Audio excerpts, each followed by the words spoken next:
soo dhawaada saaxiibadana YouTube haddii aad tahay markii kugu horeysay aad soo booqato channelka noo saar subscribe. waxaan halkan uga mahadcelinayaa saaxiibada ku soo biiray channelka iyo saaxiibadii hore noola joogayba. aad baad u mahadsantihiin. filimkeenan maanta waxa uu ku bilaabanayaa Ishaan waa wiil 8 jir ah dhigtana fasalka 2. Ishaan waa wiil aan waxbarashada ku fiicnayn waana ardayga ugu natiijada hooseeya galaaskiisa. sidoo kale walaalkiis waxa lagu magacaabaa Yohan waxa uu ku fiican yahay waxbarashada iyo tenniskaba.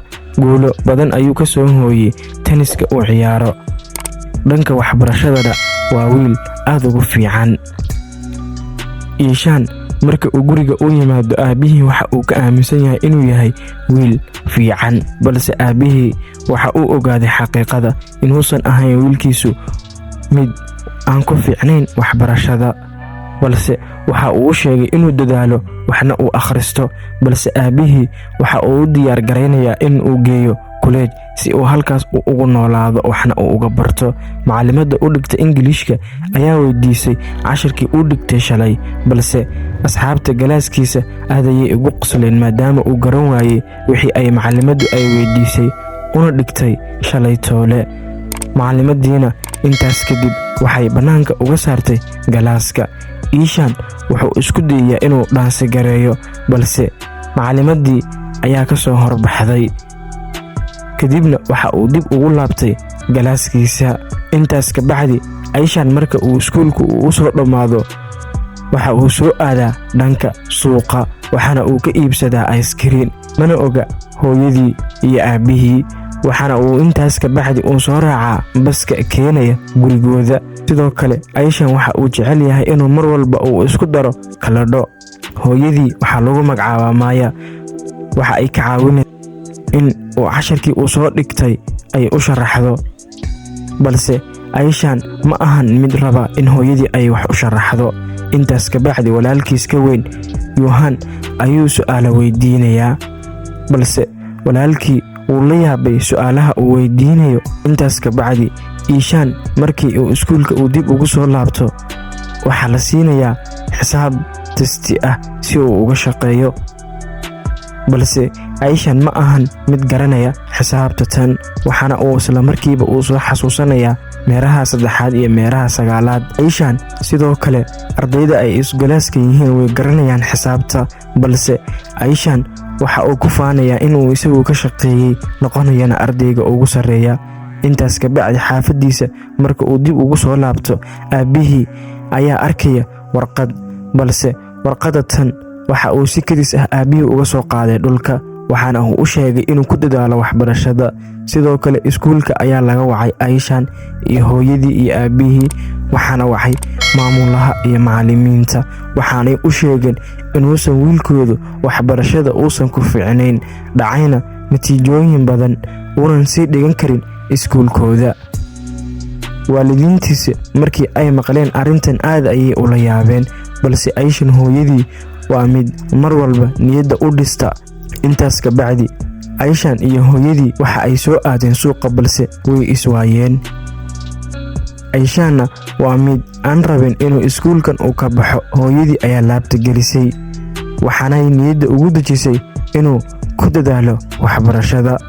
intaas ka bacdi Ishaan waxaa la keenay halkii uu ku noolaan lahaa, waxaana la socda hooyadii iyo aabihii iyo walaalkii. Ishaan hostelkan waa mid uu ku noolaanayo isaga keligii, waxaana ka tegay hooyadii iyo aabihii iyo walaalkiiba. Ishaan wuu la yaaban yahay goobtan cusub ee la keenay, balse sidoo kale waxa uu arkaa dhalinyaro badan oo ay isla eg yihiin oo jooga hostelka. hooyadii sidoo kale waxay aragtaa sawiradii uu sawiri jiray oo uu kaga tegay buugaas guriga. hooyadiina waxay ka dhigatay xusuus inay fiiriso buugaas. Ishaan sidoo kale waxa la keenay hadda galaas cusub. ardaydana ma aysan garanayaan waxa uu yahay, balse macallin ka mid ah macallimiinta ayaa u fiirsaday Ishaan inuusan dhanka waxbarashada ku fiicnayn, waxaana uu ku soo tuuray tamaashiir. Ishaan mar walba waa arday isciilkaambiya. sidoo kale ardayda ay isugalaaska ay yihiin waa uu dhiibsaday Aishan, buwaagtiisana waa uu wada jexjeexay maadaama uusan rabin waxbarashada, uuna u fahmay in ay ku qasbayaan hooyadii iyo aabihii. Aishan furaashkiisa ayuu yimaadaa asagoo murugaysan oo ooyaya, balse si kadis ah waxa ugu yimi hooyadii iyo aabihii waana uu ka cararay. Walaalkii Yohan ayaa lagu dhiibay inuu siiyo hadiyad maadaama ay muddo ay ugu dambeysay.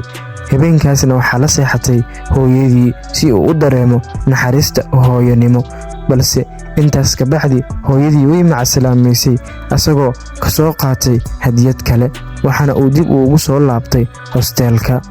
Markan Aishan waxa uu saaran yahay halka ugu sarreysa ee hostelka, waxaanay isku barteen wiil ku dhutinaya biro, balse isla markiiba ay galaaska ay ku soo noqdeen waxa soo baxay nin lagu magacaabo Ram, macalinkooda dhaansiga. Aishan ma ahan mid jecel dhaansiga, ardayda ay isugalaaska yihiinna waxa ay mar walba ay ku dhaansi garaynayaan galaaska, balse wax kale ayuu ka fikirayaa. Ay ku soo dhawaaday macalinkii dhaansiga, waxaana uu u sheegay in uu jawigiisa uu dejiyo, uusan ka fikirin waxa uu naftiisa uu ka dareemayo, balse waxa uu la hadlaa hooyadiina waxa ay mar walba ay u dhistaan niyadda, ayadoo u sheegaysa inay u iman doonto asbuucan xiga, ayna u soo qaadayso hadiyado, balse uu ku dadaalo waxbarashada. Waxaa arkay macalinka dhiga dhaansiga, waxaana uu u sheegay maxaa ku helay. Sidoo kale ardayda waxaa loo soo saaray bannaanka ardaydan oo dhigata hostelka. Aishanna waa mid aan niyadiisu fiicnayn. Macalinkii dhaansiga ayaa arkay casharadii uu qoray Aishan, balse macalinkani wuu la yaabay waxa uu qoray Aishan. Intaas ka bacdi macalinkii waxa uu arkay Aishan oo sawiray sawiro aad u badan, balse waalidkiis ayaa yimi oo dib ugu soo laabtay hostelka, waxaanay macalinka dhiga dhaansiga ay ka wareysteen inuu wiilkoodu uu ku fiicnaaday waxbarashada iyo in kale, waxaanay u yimaadeen inuu siiyo warbixin faahfaahsan maadaama laga soo wareejiyay iskuul kale oo la keenay hostel. Hooyadii iyo aabihii aad ayay ula yaabeen waxa uu u sheegay macalinka dhiga dhaansiga, balse waxay ku noqotay qaadan waa. Macalinkii dhigayay dhaansiga waxa uu u sheegay Aishan iyo ardaydii kale inay isku dayaan inay sawiraan sawiradan uu tusay, balse qaar ka mida way garanayaan sida wax loo sawiro. Aishanna sidoo kale waxa uu isku dayayaa inuu sawiro, balse macalinka ayaa niyadda u dhisay.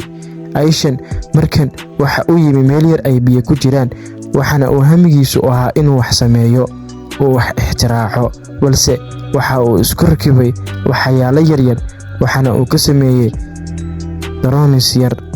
Macalinkii u dhigayay dhaansiga waxa uu maamulaha u sheegay in wiilkaas yar uu leeyahay hibo u gaar ah, balse maamuluhu wuu la yaabay, waxaana uu u sheegay waa maxay waxa aad ka hadlaysid, balse xaqiiqada ayuu u sheegay. Intaas ka bacdi waxa aad iskugu soo dhawaaday Aishan iyo macalinkii dhigayay dhaansiga, maadaama uu Aishan uu yahay hadda wiil ku soo fiicnaanaya waxbarashada, waxaana uu helay macalin niyadda u dhisa. waxbarashadiisuna marba markii ka sii dambaysa way soo fiicnaanaysay. waxa dib ugu soo laabtay macalinka aabihii, waxaana uu dib uga wareysanayaa waxbarashadiisa, balse markan aabihii waxa la siiyey warbixin aad uga fiican warbixinihii hore ee uu maqli jiray, uuna ka aaminsanaa wiilkiisu.